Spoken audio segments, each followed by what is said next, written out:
Very much for having me. You're very welcome. Excellent. So why don't we begin from the beginning? Because I have so little information about you. Why Sure. don't you tell us a little bit about yourself and how you got into all this stuff? Okay. I grew up in Bowling Green, Virginia. It's a tiny town, but it's right off of 95. If you people familiar with Virginia, kind of goes DC down to Richmond, turn down to the beach. It's 95 to 64. So I was off of 95 between Richmond and Fredericksburg and 70 miles from Washington, DC.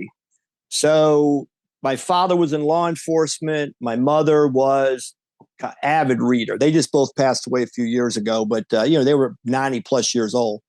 So growing up, my mom cut out all the newspaper clippings from the assassination. I was a year and a half. She was 31. She voted for Nixon in 1960 and then told me years later, I kind of fell in love with Kennedy. And back then, as you know, a 1960 candidate, Kennedy Nixon, they're not that really far apart politically. The world was a different world then, but she began to grow to really respect and care about Kennedy. And I think she was very emotionally shaken by the death.